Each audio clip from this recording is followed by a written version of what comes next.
stop an avalanche as it races down the hill. You can try to stop the seasons, girl, but you know you never will. And you can try to stop my dancing feet, but I just cannot stand still. 'Cause the world keeps spinning round and round, and my heart's keeping time to the speed of sound. I was lost till I heard the drum, then I found my way. 'Cause you can't stop the beat ever since this whole world began. A woman found an itchy, shook it, shake up a man. So I'm gonna shake and shimmy it the best that I can today. 'Cause you can't stop the motion of the ocean or the sun in the sky. You can wonder if you wanna, but I'll never ask why. You can try to hold me down, I'm gonna spit in your eye and say, you can't stop the beat. So what do you say, Penny? I am now a checkerboard chick. You can't stop the river, I see rush it to the sea. You can try to stop the hands of time, but you know it just can't be. And if they try to stop us seaweed, I'll call the NAACP. 'Cause the world keeps spinning round and round, and my heart keeps time to the speed of sound. I was lost till I heard the drums, then I found my way. 'Cause you can't stop the beat.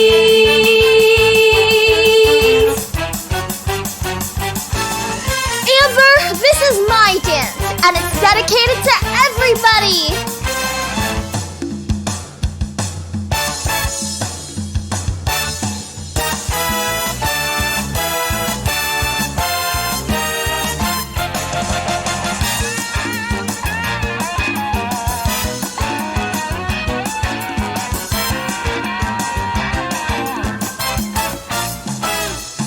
So come on! Come on! Come on!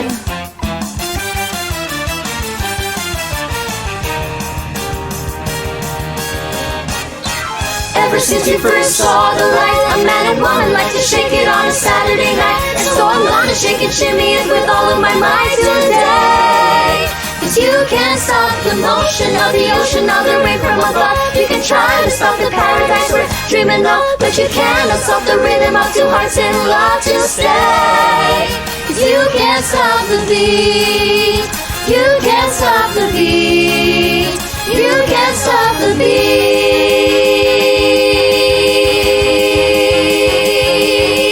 Tracy! Mama, we did it! We're on national TV! National television? America? I made this myself!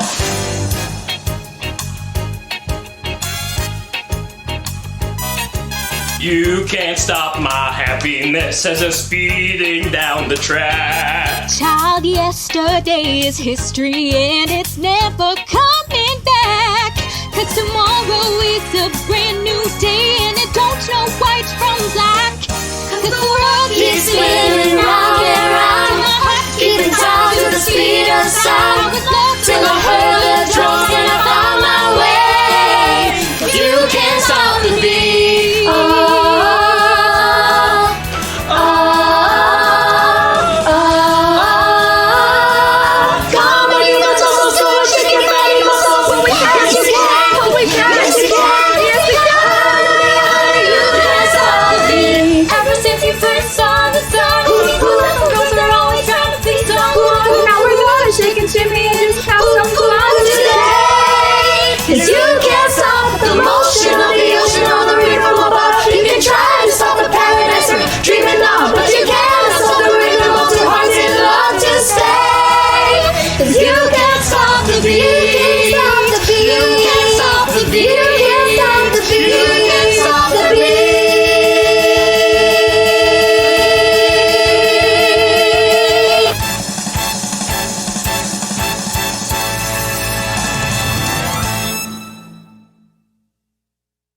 So, hi there, guys, and welcome back. Welcome, and it's a whole new year. So I'm really excited for our new guest today.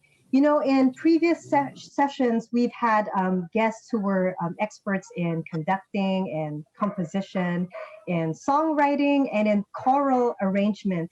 And today we have a very special guest who can tell us a lot about life on stage and about everything that goes on behind the scenes. So before we introduce him to you guys, well, I'm hoping to learn more about how to be the next Lea Salonga or the next Robert Senya or whichever iconic figure you very well know about. And so to know more about him, we will learn about him from one of our co-hosts later on.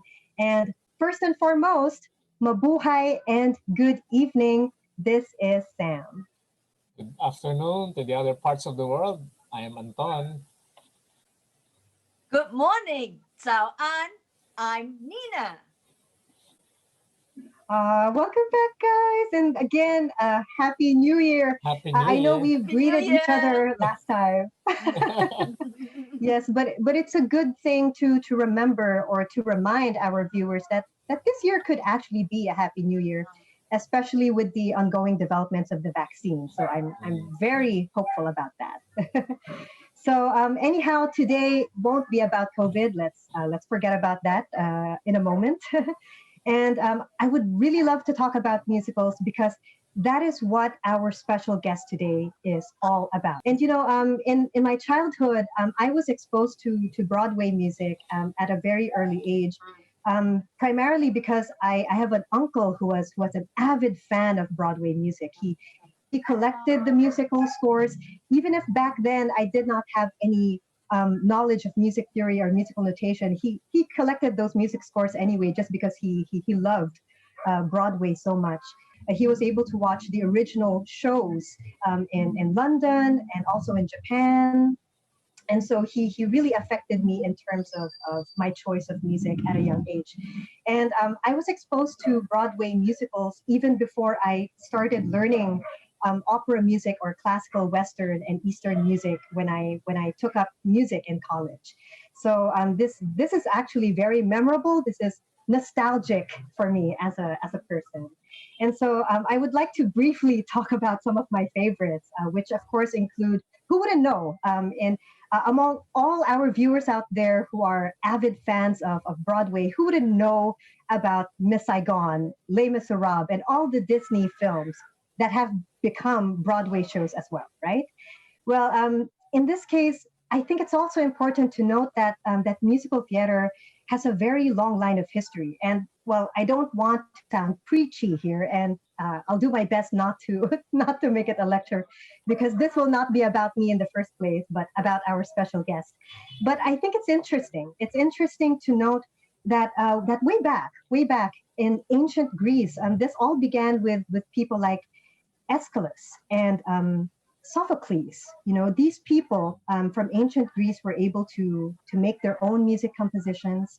They were able to choreograph dances for their choruses as well. And I'm talking about times as old as 5 BC, 5th century BC. And in 3rd century BC, we also had people like Plautus, you know, who even introduced orchestration to the musical theater performance. So it's amazing how much influence we got from our ancestors. And apart from that, of course, if we talk about our modern or day-to-day musicals like Miss Saigon or Les Miserables, everybody knows Miss Saigon, right? And it's important to note that that Miss Saigon also took after some of the influences of the early operas as well. That's what's very interesting about it, because if you think about the evolution of musical theater, Broadway music today actually originated from several antecedents, you know, such as you have pantomime, for example, you have opera buffa or comic opera. You also have the emergence of the ballad opera. And so all of these art forms eventually led to what we know as Broadway shows today. And so with Miss Saigon, for example, because as you guys know, especially if you've seen the film or if you've seen the show on stage rather, Miss Saigon talks about this U.S. Marine character who falls in love with Kim, right? who is from Vietnam. She's a bar girl from Vietnam. And this concept wasn't exactly original because this was taken from Giacomo Puccini's Madame Butterfly, which was an opera from way back. And then we also have Les Miserables, for example. Les Miserables. Oh, by the way, speaking of Les Miserables, it's very important to note because many people have mistaken this trivia about Les Miserables. A lot of people have attributed Les Miserables to the French Revolution, which is not, by the way, because the French Revolution actually began somewhere in 1789. But Les Miserables was actually based from a novel by Victor Hugo, which was in 1832. So please do not mistake that, historically speaking.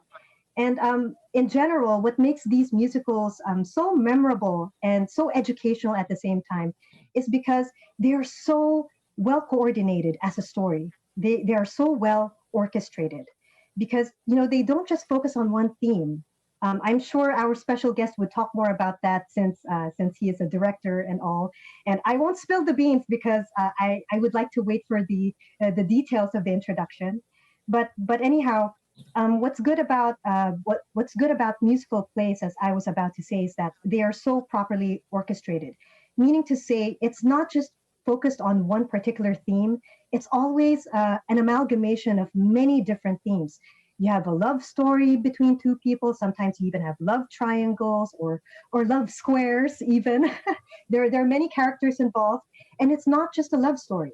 You always have this historical. You always have this social movement involved in the story, which people are capable of relating to, because this is also something that we have experienced in our own past and present lives. So, of course, we will look forward to that in more detail.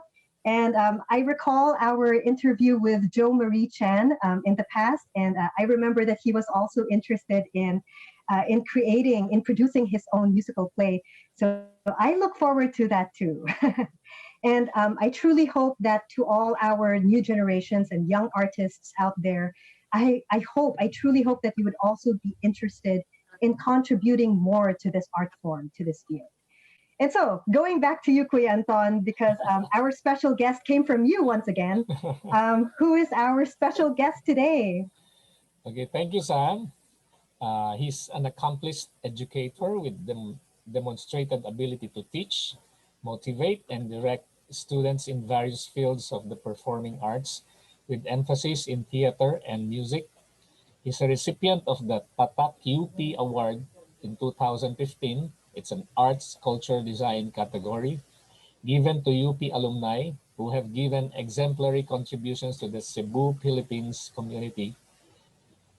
Honored in the Who's Who among America's teachers in 2000 and 2001. Organized the humanitarian efforts to benefit children recipients for the 2000 Operation Smile Mission to Cebu and book donation to UP Cebu High School in the Philippines, to benefit the children of the Pathlight School for Autistic Children in Singapore, the Rohingya children in Kuala Lumpur, and the Bantay Bata children in Manila at the 2008 Southeast Asian Humanitarian and Performance Tour, Singapore and Kuala Lumpur.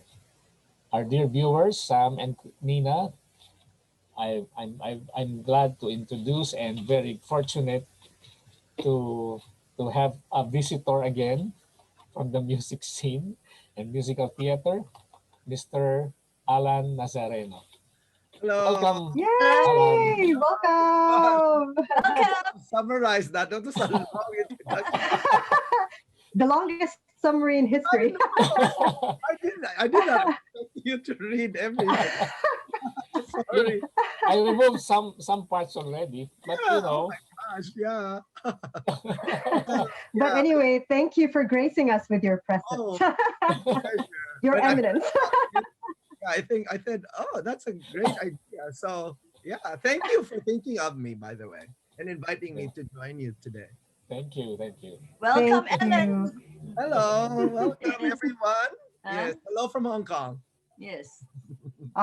Thank you so much. And we are so excited to learn a lot about your experiences in theater. I am one of those people who has been exposed to theater for such a long time, but I do not have your level of expertise nor your wisdom, which is why I'm so excited to ask you all these questions that I have in mind. But it's not just me, of course. I'm sure Kuya Anton and Nina are just as excited as I am. So Yeah. here we go. Okay. Here are my first set of questions. Please tell us. Please tell us, Alan, what inspired you to embark on a musical journey on stage, and what are some of your favorite local and foreign musicals, and why? Okay. Those are two separate questions. So I'll address the first one first. Yeah, I discovered theater actually when I earned the Best Musical Director Award for our high school drama fest in 1983. I wasn't really into theater, but I remember fondly, like every time we were frying something and the sound of frying food sounded like applause.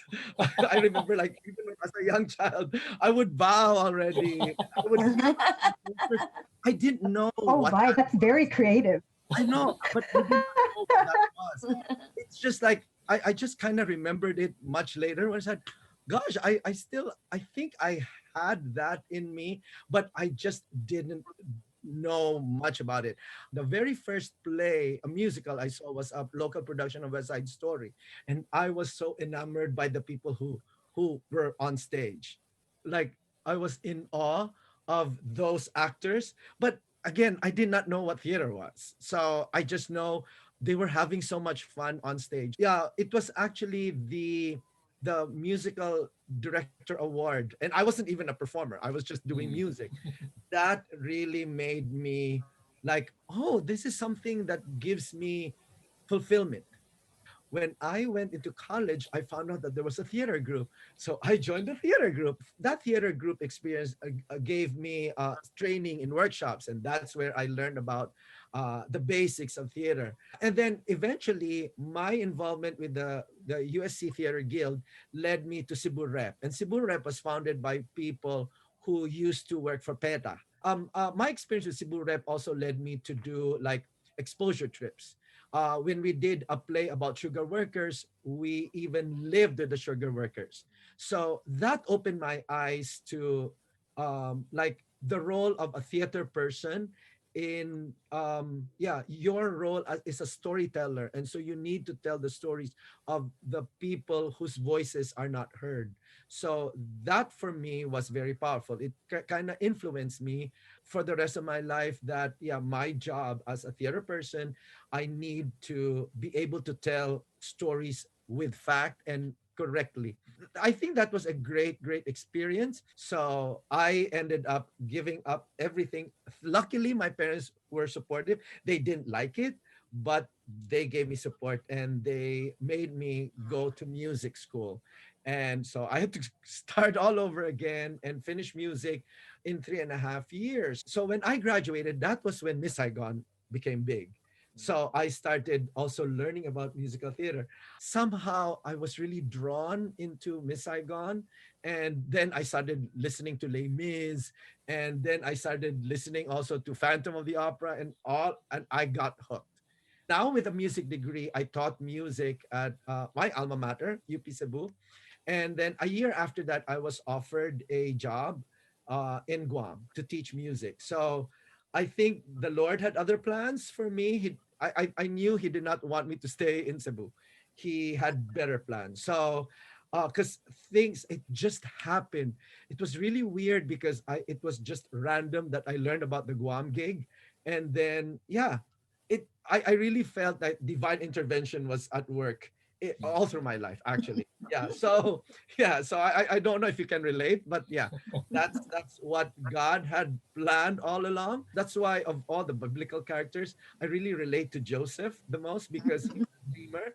I love to dream. Yeah, on Guam, I lived on Guam from 1990 all the way to 2008, and the 18 years Guam had given me so much also because that was where I started doing directing shows. In 97, my wife was actually pregnant with our our eldest son, and I directed my very first show, Joseph and the Amazing Technicolor Dreamcoat. So it was like, yeah, it was the Andrew Lloyd Webber version, but it was the story that I really wanted to direct. Up to now, I've like 57. I've directed 57 shows already, and shows I've taken.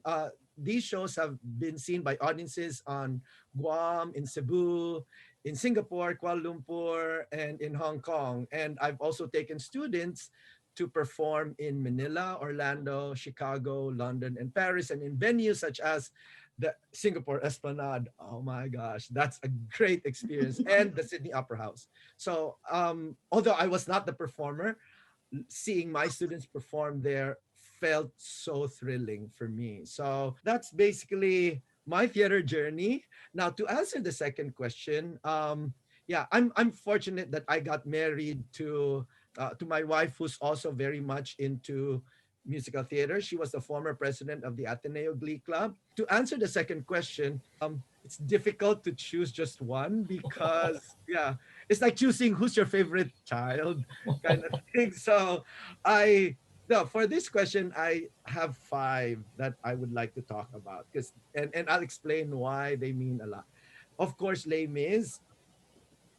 Yeah, Les Mis was important to me because it was the very first show I saw on Broadway. My aunt took me there. It was even remember it was June 28th, 1992, 3 p.m. show. So I still remember that. And I was in tears because it was so beautiful. So Les Mis really plays a big role in me. And then I got to direct Les Mis in Cebu in 2019. So that was great. And I'll tell you more about Broadway Youth Cebu in a while. The second show that I'd like to mention is Disney's The Lion King. Julie Taymor did a wonderful, very creative. I think Lion King is one of the most like innovative shows I've ever seen. It talked about the power of theater. See, that's why theater is different from film because in Mm, theater, your audience needs to have their imagination working too. So when you watch The Lion King, you see it through the puppets, but you know the story through the puppets. Okay, but the puppets are there not to entertain you only, but they are telling the story. So these inanimate objects come to life because of the actor. So for me, the storytelling that Julie Taymor did with The Lion King was extraordinary, and that's why it counts. And it's also my son's first Broadway show, and we saw it live with the original cast. The third, of course, would be Wicked. I would count Wicked as because we also saw it with the original cast. I remember taking 55 of our students from Guam to see it. Yes, and this was way before Wicked was a phenomenon. During our performance, if I don't know how many have you seen Wicked? Have you seen no. Wicked? Yes. Not Okay. live, Yes. but I'm aware. Yeah. I mean, There. who wouldn't know? Defying Yeah. gravity. There's a Yeah, scene. I love that song. Yes, there's a scene called Popular, and in that scene, the set comes in, and the set comes in. On one side, we have Elphaba's bed side and Galinda's bed side. Now, I think it was Glinda's bed that did not move. That got stuck. I remember Idina and Christine Chenoweth just improvising. See, that's the beauty of theater. Anything can happen. Mm. And so, yeah, as professionals, you need to make the audience feel that this is part of the show. The fourth show I would say is Hamilton there. Because I attended the Broadway Teachers Workshop and Lin Manuel was our speaker. So it was really, yeah, like wow, I got to see Lin Manuel. And yeah, Hamilton was big already at that time. But yeah, getting to see it live was like I think like a cherished moment for me. The last show that I would say also came from that year, 2016, and that was the Color Purple revival.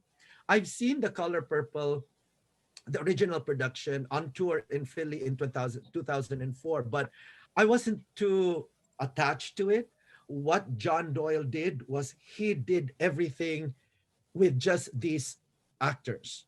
There were very few costume changes. There was no set. It was just wooden planks. So by stripping out all of the fancy stuff, he was able to provide theater that was extremely powerful.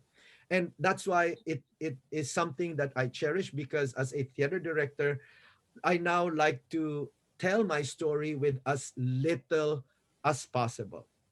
I think you can get the same, and in fact, a more powerful impact if you tell your story with not too many trimmings. So try to find a way as a director. So that what that show taught me was that you can tell your story more powerfully as minimal as you can.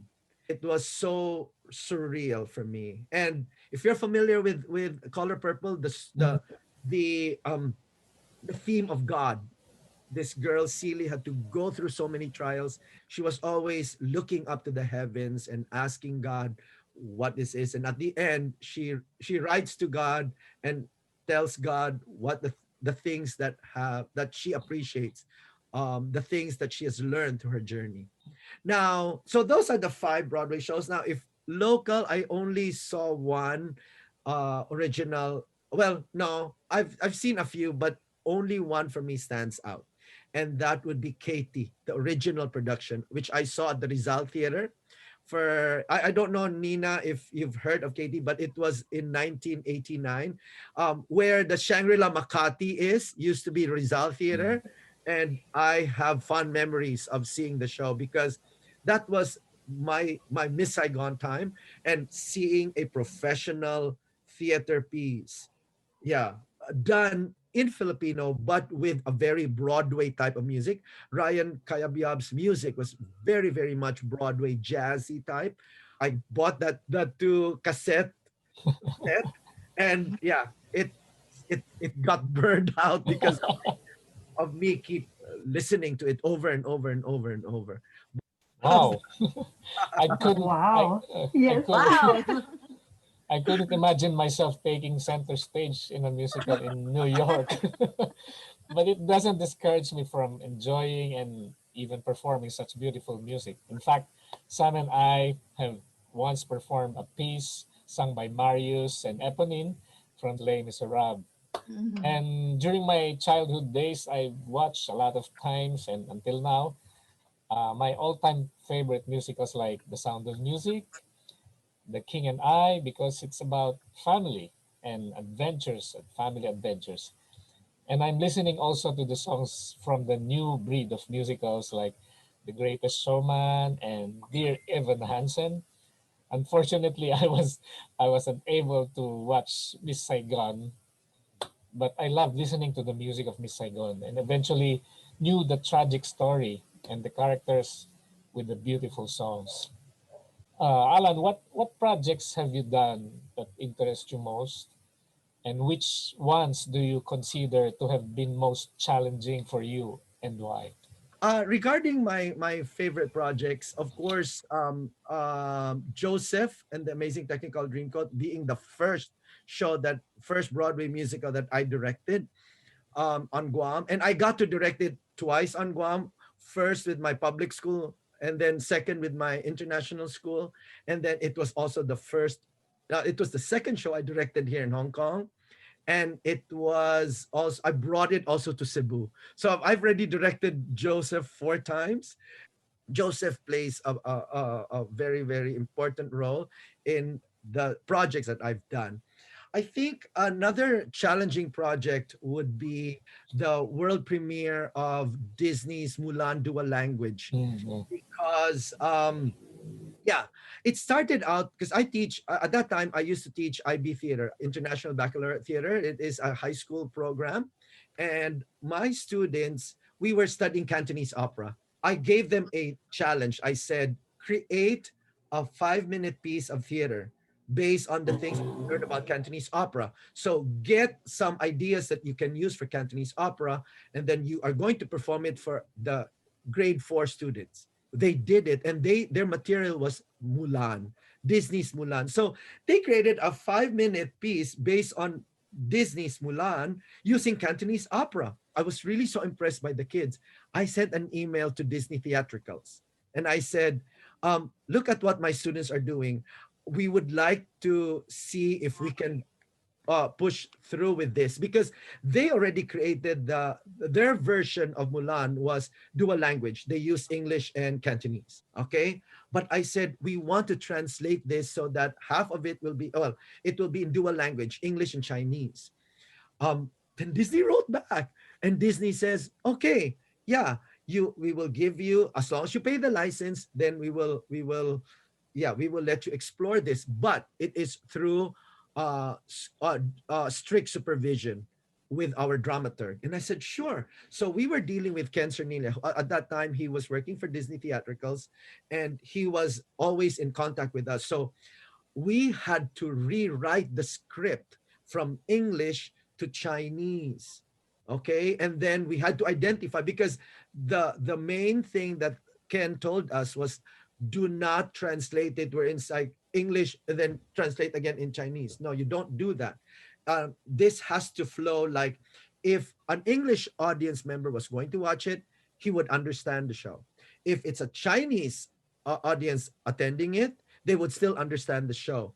But if you understood both languages, you will not be bored by the constant the constant translation. It must sound organic.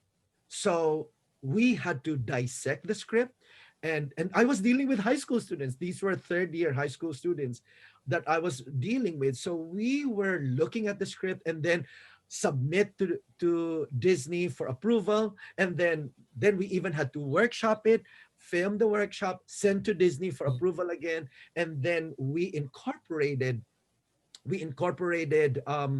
all of these Cantonese opera techniques.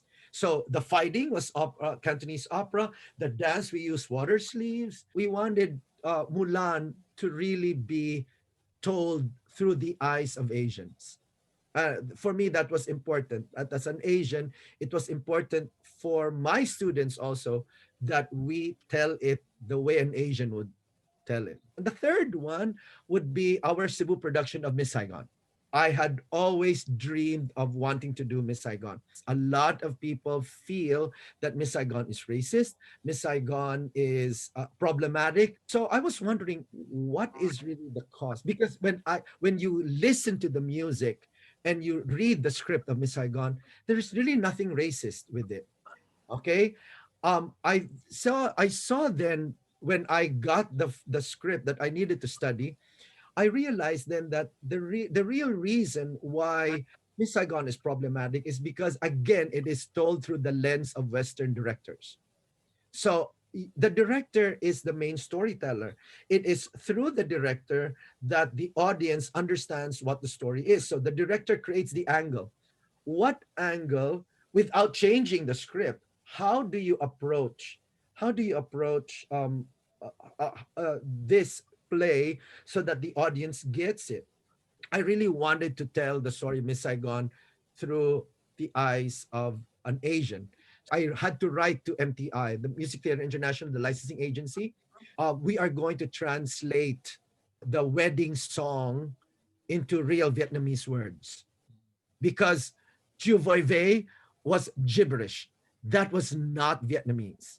I directed the wedding scene using the way they do weddings in Vietnam. See, in Vietnamese weddings, there's like a procession. So that scene was directed with them processing, going in, with the girls bringing gifts wrapped in cloth, because that was how they did it. So I incorporated that. I now made Tui as a nationalist. He was not the villain. Tui felt that America's meddling was problematic. And so, yeah, he did not want to side with America. So he was not a villain. See, as a director, I had to steer characterization like that too. I had to make Chris the weak soldier. He was not the savior. He was a weak character who could not decide.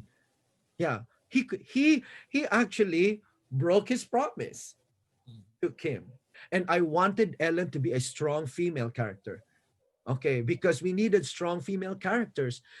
Aside from Kim, all the rest main characters were male. So where's the female voice there? It's Miss Saigon, but the females were secondary to the male characters. So I needed a strong female character. So I had to empower Ellen more. We can take a Western piece and make it Asian and make it our story, and that will work. Now, when I was a young director, I used to copy Broadway shows. But as I grow old, I said, then what's my role as a storyteller? It was only the time when I accepted the fact that as a director, I had to tell the story my way. And so that's, yeah. So as I got older and more wise and more experienced and more exposed to theater, that's when I realized that, yeah, my role is really to tell a story, and I need to tell the story in my own terms. I tend to choose material, especially for my productions at Broadway Youth Cebu. The story that we choose must have a message, and it must have a positive message, a message of hope, a message that we can make this world much better. Because I'm dealing with young people, Mhm. so yeah, the material must speak. So that's why our three shows, well, we haven't done Hairspray yet, we're waiting for the pandemic to be over, but yeah, we've done Miss Saigon, and then we did Les Mis, and we also had a straight play called Diary of Anne Frank, which is also a very powerful play about the horrors of World War II. I think those are the kinds of stories that I want to tell. And Hairspray is about, yeah, race also. Yeah, we want to tell positive stories. Mhm. That's what BYC is all about. Sorry, I Wow, thank you.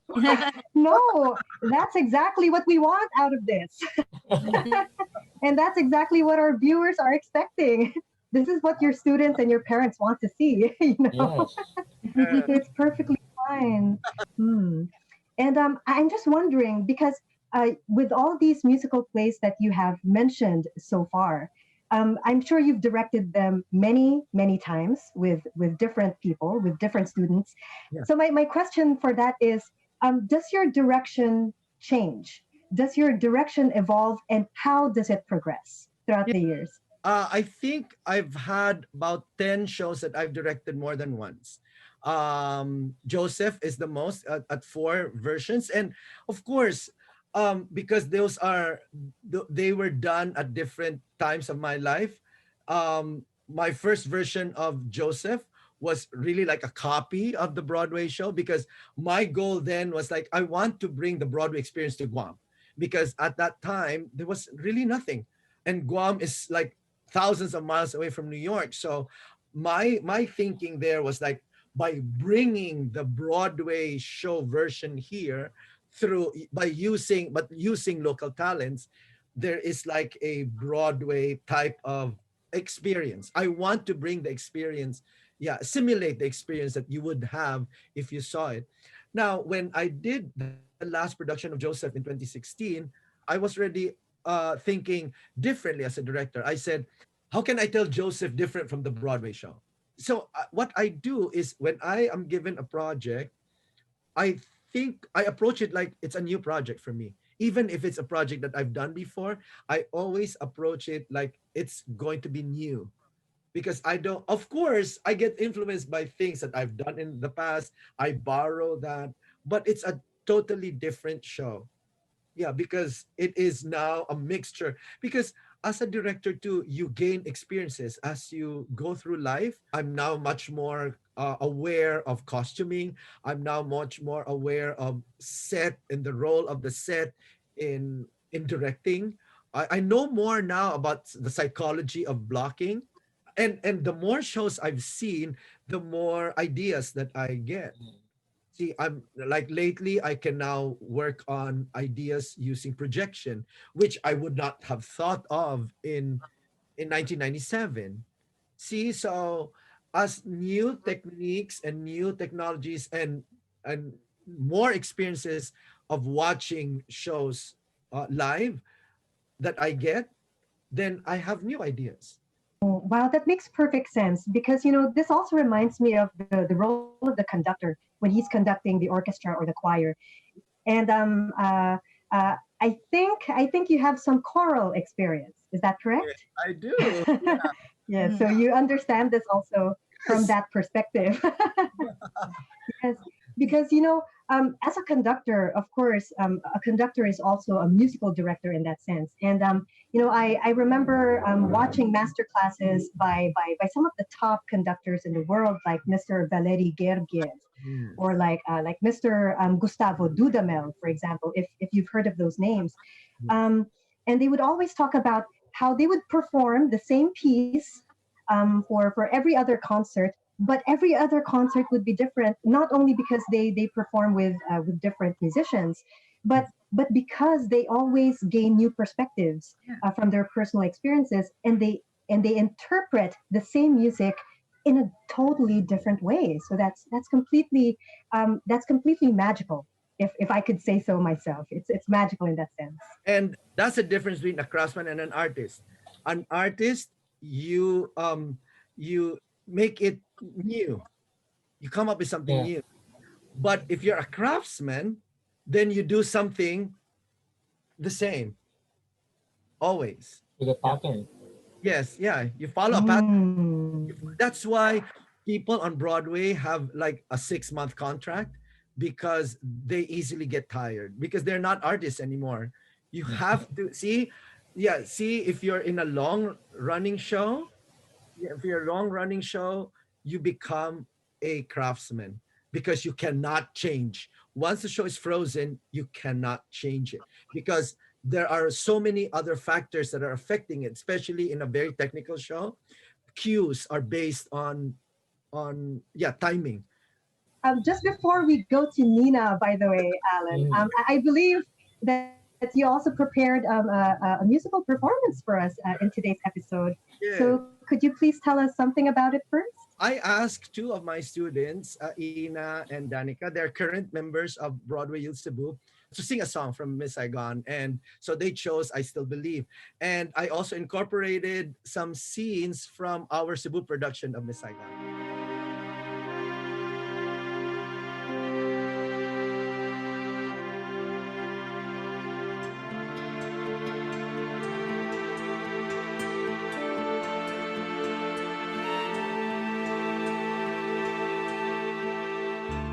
Last night I watched him sleeping, my body pressed to him. And then he started speaking, the name I heard him speak was Kim. Yes, I know that this was years ago, but when moonlight fills my room, I know you are here still.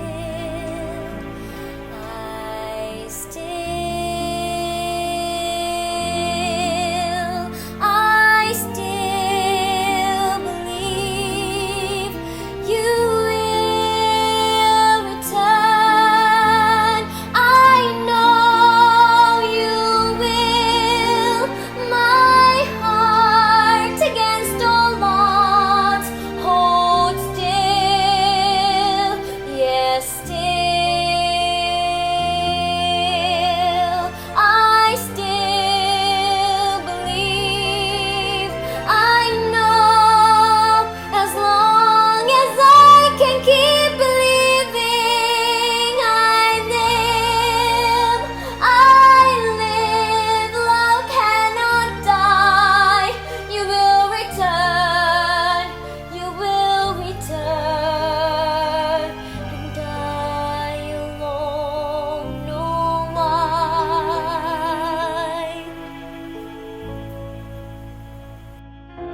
Last night I watched you sleeping. Once more the nightmare came. I heard you cry out something, a word that sounded like a name, and it hurts me more than I can bear, knowing part of you I'll never share, never know.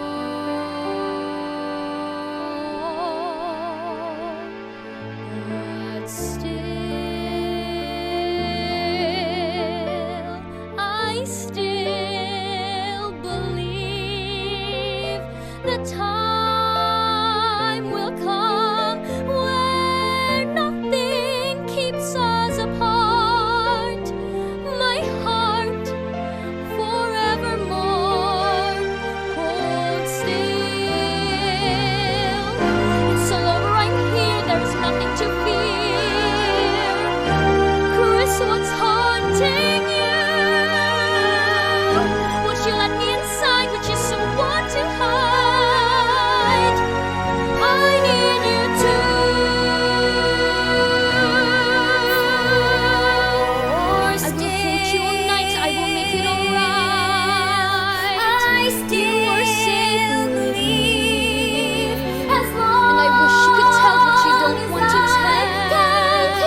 was Broadway U Cebu.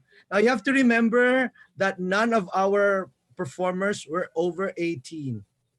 Yes, Yes. all a teen Mm, production, and yet they were able to do the full show. That is mm, how impressed I am, and yeah, that is. I think that's why I really hope that more people would really know about Broadway U Cebu, because these young people are doing extraordinary things, and I'm really mm. proud of our Yeah. students. Yeah, but yeah, Oh, that was in 28. yeah.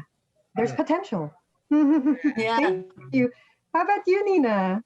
What do you think? It's Wow. Nina's time.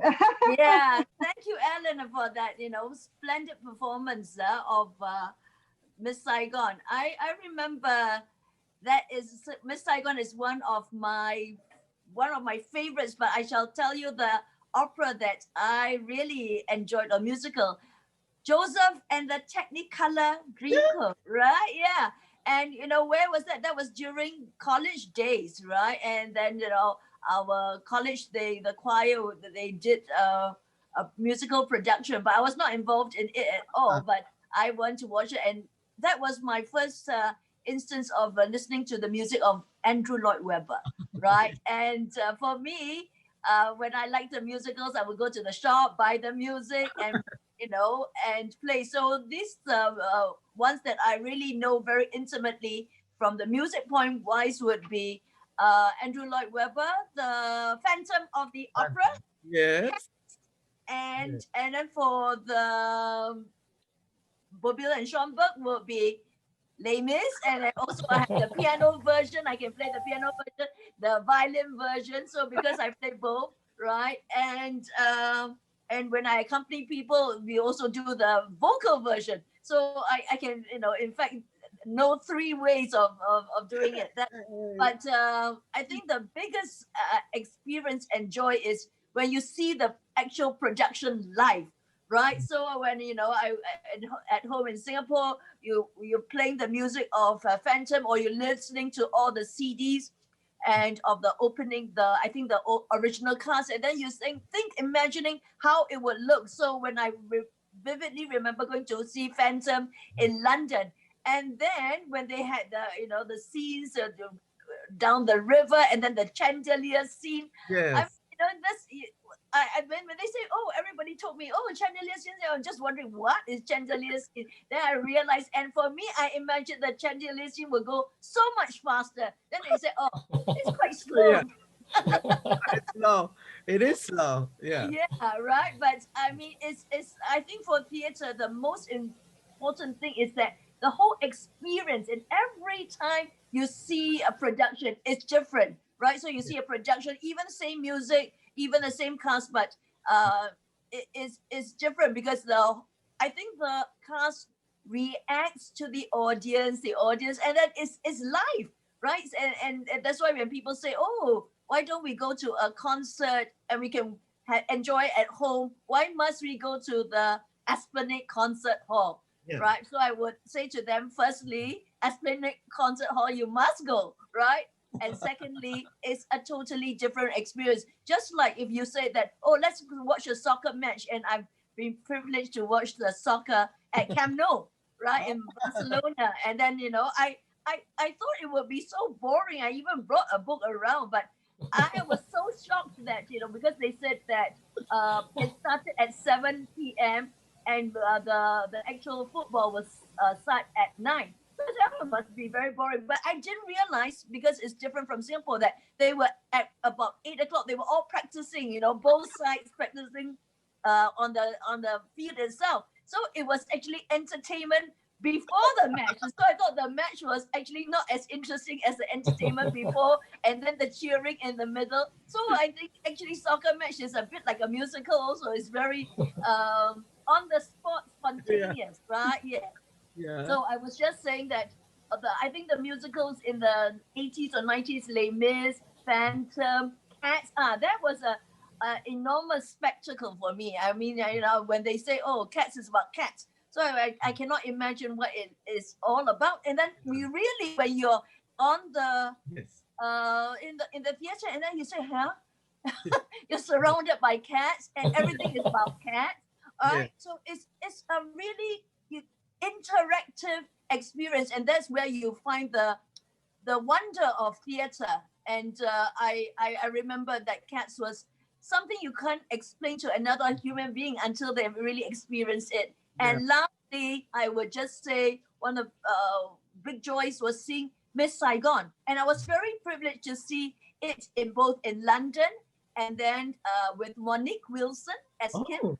Oh wow. And then a few months later, guess what? It opened on Broadway. And Ah. who do we have?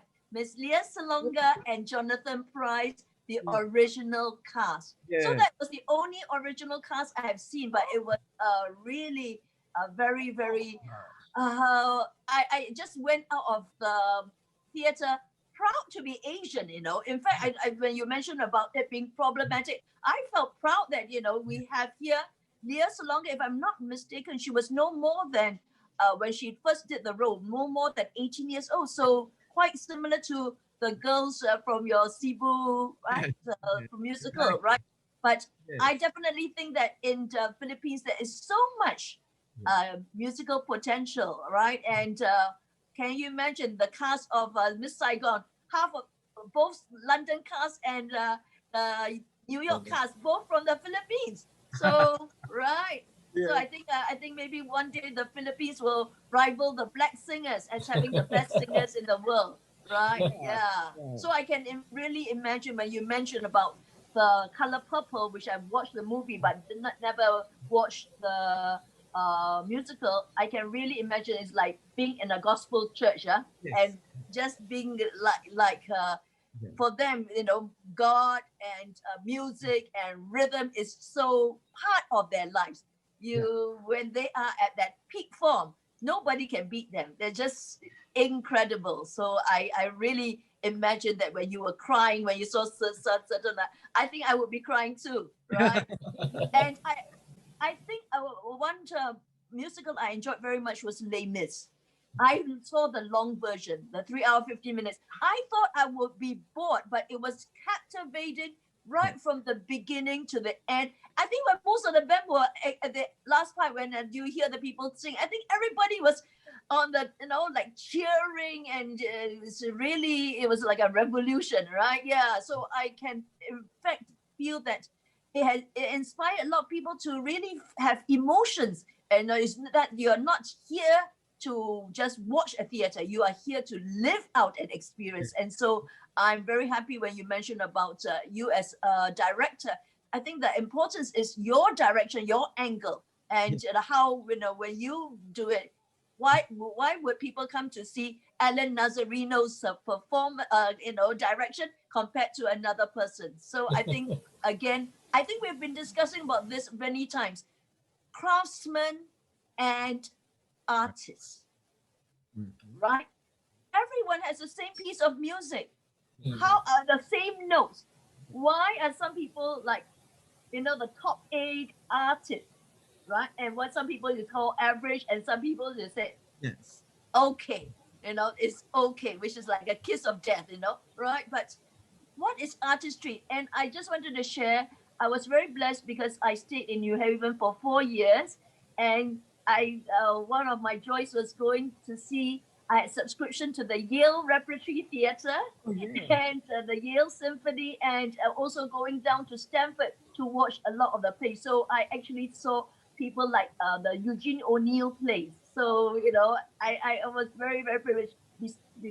Although I was a music person, but, you know, we watched a lot of plays, a lot of musicals. And of course, who can forget all the old musicals like My Fair Lady, right? And I'll go maybe some of say a very old fashioned, but The Student Prince, Yeah.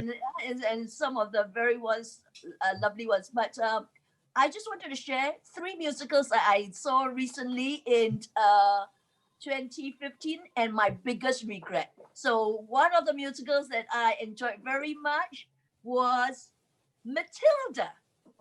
Okay. Yeah, in London, right? Oh, Yeah. it's really wonderful, and I love the. It's quite interesting set. So it was definitely a show I would recommend. I also saw Neverland Oh, Tim Finding Nemo. Berry's, and then there was a Peter Pan Yeah, flying here and there yeah. in London. It was really good. And another show that I enjoyed, The Lion King. Yeah.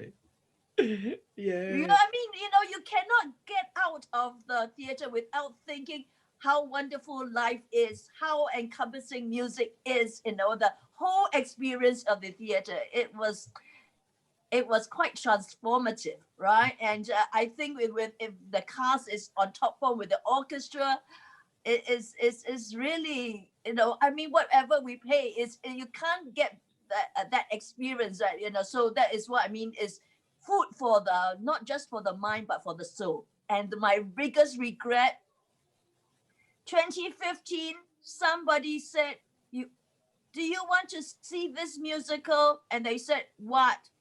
Hamilton. Then I said, how much? 250. I said, huh? So expensive? My friend said, I said, I want you to go. Then my friend said, you crazy?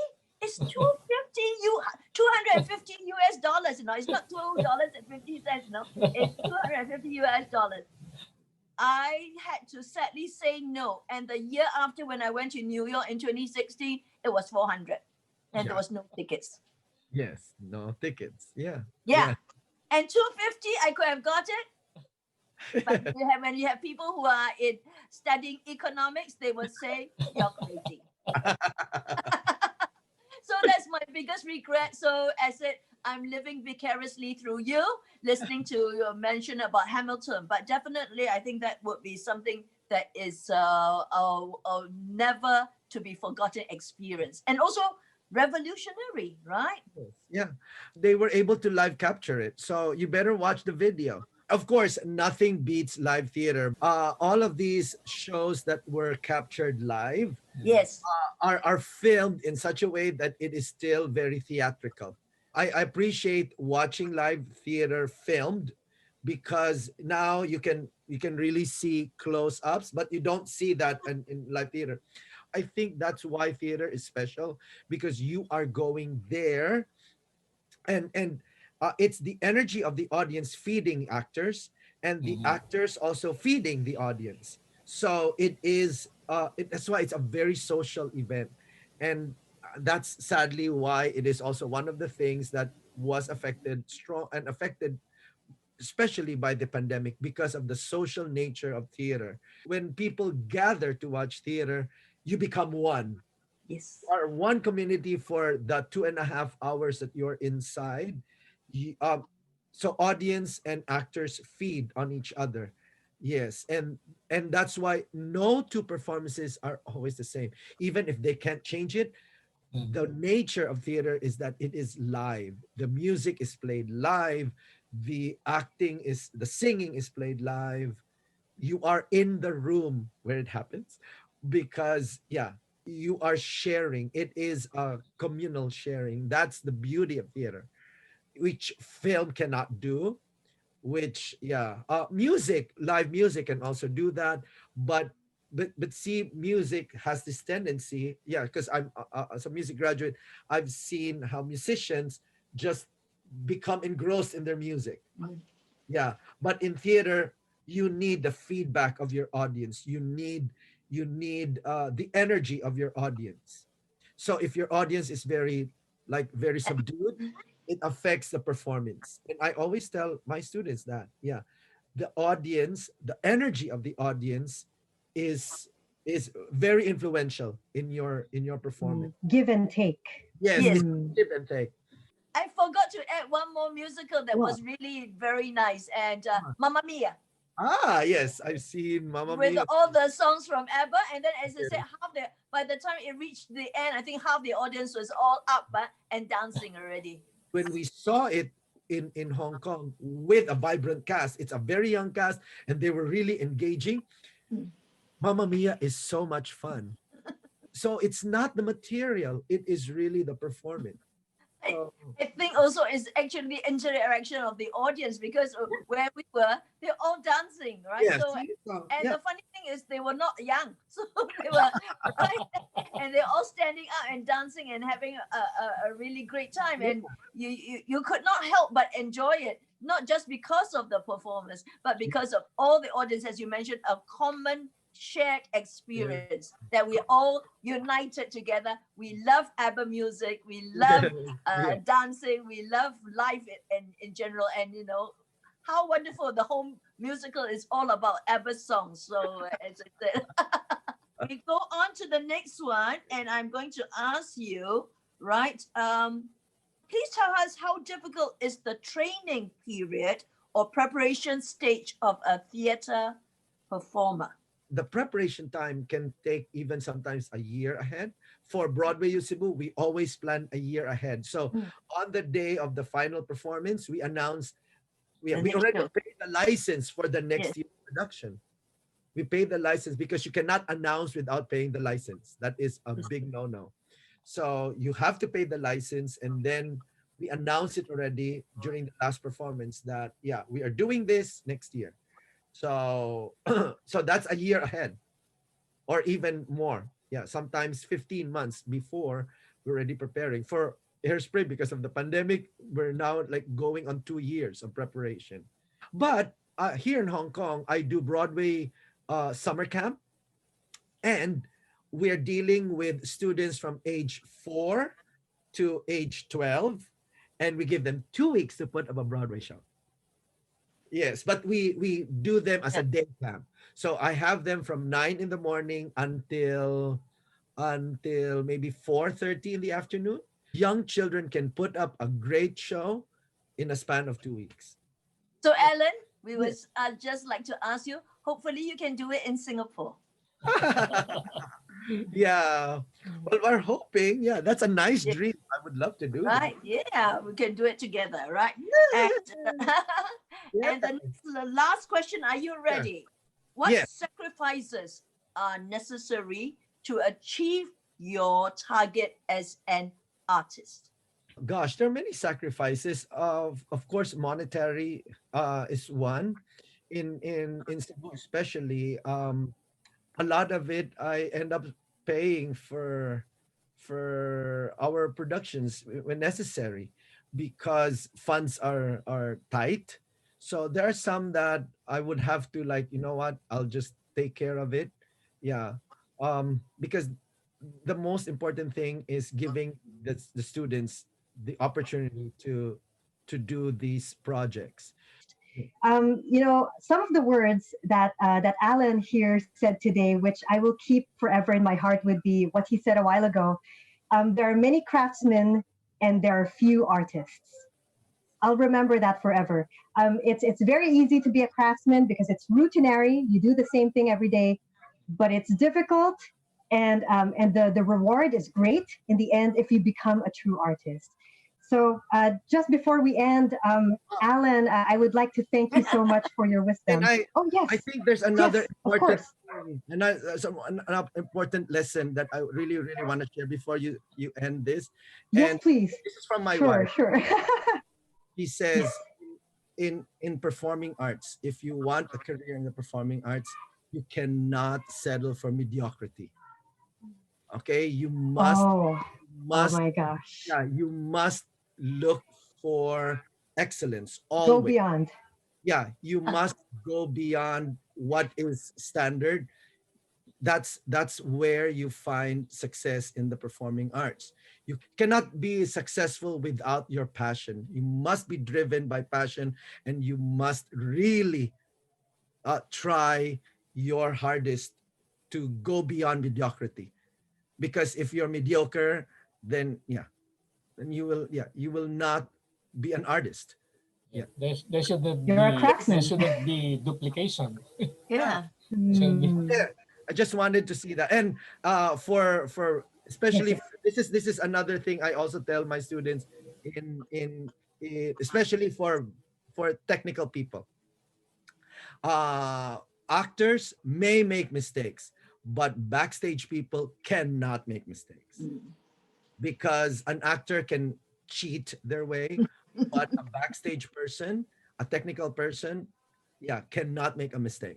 So when you do theater, everything has to be precise. Yeah. So you have when you're doing theater, you need to focus. You need to be in the moment. You need to give your all for that 2.5 hours. Yeah, be present. Yeah, you cannot have your mind wandering out, especially if you're doing backstage and technical theater. So I would just like to let the viewers know that although we are talking about music, we are talking about direction and artistry. Artistry is in everything you do.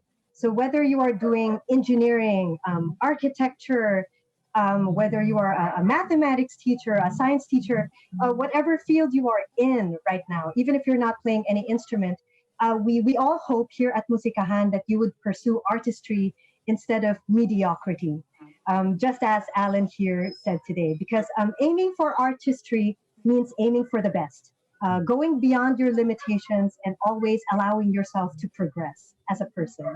So thank you very much again, Alan. And thank you guys for the Thank you. Thank wisdom. you. Again, Yes, I thank feel you. so happy. And I hope our viewers are happy too. Thank you. So that's it for today. And travel with us next time. In this amazing journey with music, Stay safe and God bless to all. Yes, once again, I am Sam. I am Anton, I am Nina, and this is muSiCahAn on Channel Channel E. E.